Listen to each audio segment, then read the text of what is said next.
Rebecca Pritchard was just another person in the crowd before the cameras, the antiques, and everyone knew her name. She wasn't though. Right from the start she was good at finding opportunities and quickly seizing them. In the beginning she wasn't in repair or even TV. In fact, her journey started in a very different world. Style. It didn't happen all at once like all good stories. Rebecca Jane Pritchard was born in the UK on February 19, 1958. The fashion world was changing from traditional British tailoring to global trends at the same time that Rebecca was quietly building a future that would last for decades and cross countries. As soon as she finished elementary school she went straight into women's fashion, which was one of the most difficult fields at the time. Her first job in design was in her 20s, between the late 1970s and early 1980s. People bought things and factories grew very quickly during these years. But Rebecca didn't just hang out in storefronts or displays. She also got involved with running things. Some people try a business out first to see if they like it. Rebecca dove right in head first. She worked in manufacturing, wholesale and retail for the next 20 years and built a strong reputation in the fashion business. The best part is now here. She didn't just care about the UK market. She went around the world. By the early 1990s and early 2000s, Rebecca had built strong business relationships in both the UK and China. There were other people she had to deal with besides customers and providers. There were two very different business cultures for her to deal with, including production plans, bulk orders, delivery times, and the unpredictable fashion trends around the world. Taking care of both markets needed accuracy, the ability to negotiate, and the ability to see the big picture. You don't just happen to last 20 years in that field. Rebecca also did more than just stay alive. She did very well. Rebecca began to change after 20 years. That's when she started to work in a different area. Real estate. Now things really start to get interesting. Rebecca didn't start out in antiques right away. Instead she moved on to real estate, especially building homes in North Wales. That isn't a switch for fun. This is a smart move. It's not enough to just buy houses in real estate and making money by selling them. You need to know when to buy, what to fix, how to deal with building permits, and where the market is going. Rebecca started buying houses, fixing them up, and learning all about structural choices, building materials, and how much a house is worth in the long run. Working in real estate helped her get better at a different set of skills that would come in very handy later on. During this time in North Wales, Rebecca's life took a big turn when she met Drew Pritchard, who would change her whole path. Now if you've ever watched Salvage hunters, you may recognize Drew as the man who digs through old barns, garages, and properties that are hundreds of years old to find gold in the rust. He wasn't a TV star back then though. Like many others, he loved collecting old things and had an eye for finding hidden gems. Also, Rebecca wasn't a co-host yet. She was interested in things and good at business. By chance she met a man with a van full of old dusty oddities. They didn't start making money right away. It began with shared hobbies and work schedules that clashed. Over time they became romantically involved. Not just personal, but also work-related. Rebecca knew what buyers and sellers really wanted because she had worked in real estate before. Drew's antiques were interesting on their own, but they were even more powerful when paired with someone who knew about building interiors and how to use them in real life. Drew was moving furniture and equipment, but Rebecca did more than just watch. It got her interested. She learned how to do it. She became interested in restoring things, about the worth of old work, and about what made a thing worth keeping. It wasn't just about how it looked either. She went into the woods. She looked over things. She asked things. She looked into the history of each thing. Her role grew little by little. She was becoming important in the early world on her own. This change wasn't just on the surface. Rebecca became interested in the history of things, like where they came from, who made them, and when they were made. At that point she began to gather her own information. She learned about Gothic building, Georgian design, materials from the industrial age, and the styles of decorating that have shaped British homes for hundreds of years. Because she had worked in design before, she knew how important texture, structure, and presentation were. She now used the same skills on old furniture, furnishings, and things that people had forgotten about. When Drew was asked to work on a new TV show that would become Salvage Hunters, Rebecca wasn't just going along for the ride. Already she was a part of the plan. She helped judge things that were important to the restoration process and gave history information that was useful. Rebecca quickly became so important to the story that when the show's makers looked at Drew's life and business, they knew it wouldn't be complete without her. When he first got the chance to be on TV in 2012, it wasn't to become famous or famous on TV. It was meant to show the whole process. The first step was to find the debris, bringing it back to life, making sense of it, and making it something people would want. That's where Rebecca came in. As the show went on, Rebecca became a fan favorite. A world full of rust, dust and crazy deals was made calmer by her. Drew was negotiating, and Rebecca was analyzing. It broke her down while he was loading the furniture. Their relationship became a part of the show's past over time. Things looked just as smooth when they weren't on camera. Jackie and Drew got married. They lived together and raised a family in Conwy, North Wales. Most people who watched thought they were seeing a real-life antique power couple. Two people who were good at what they did and knew how to get along with each other.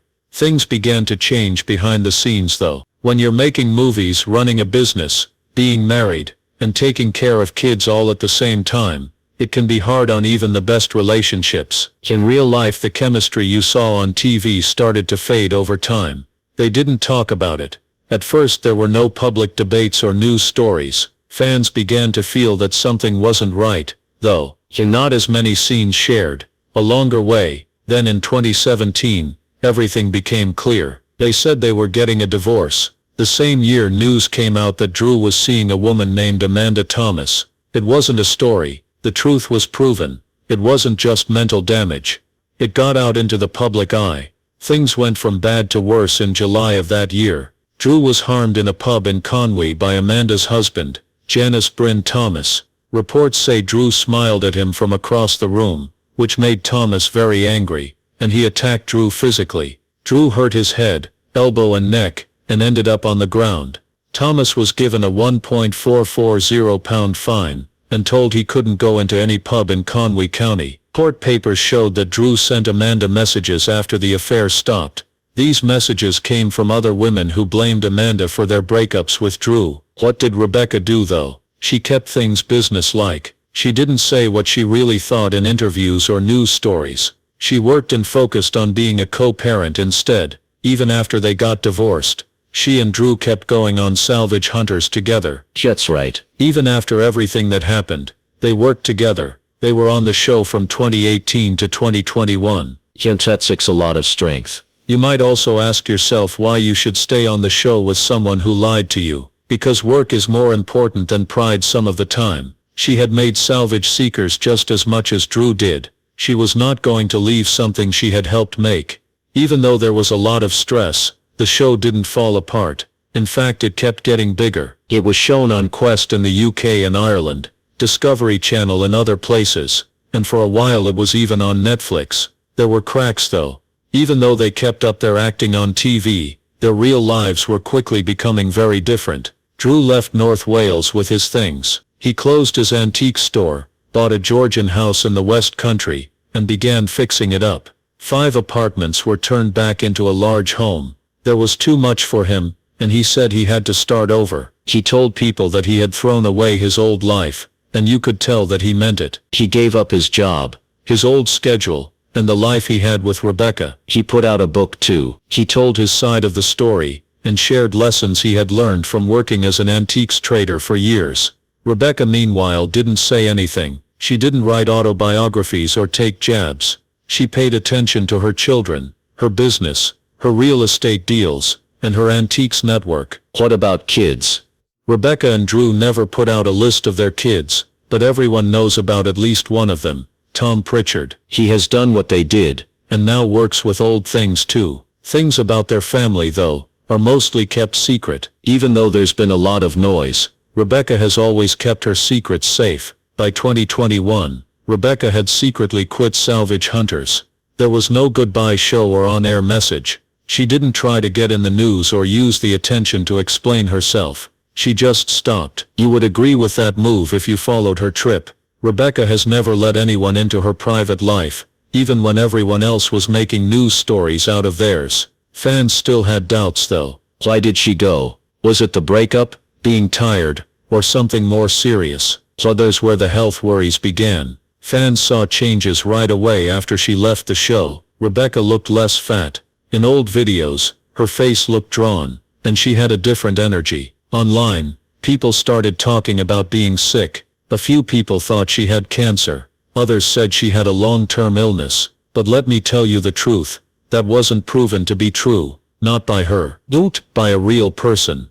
And Rebecca didn't answer when people asked her again and again. There was more talk until she posted something in 2022 that put an end to it all. She added new pictures and videos to her Instagram account that show the old things she had found. She looked good, alert, and healthy. She showed off her 57th antique find, a fancy picture frame, and told people about its past, just like she always did. Stay calm, fully herself and in charge. People in the public eye have used health worries to make comebacks. As you know, she didn't. Rebecca. She didn't need to. Her return wasn't about getting back to being famous on TV. It was about going back to her roots, antiques, repairs, and running your own business.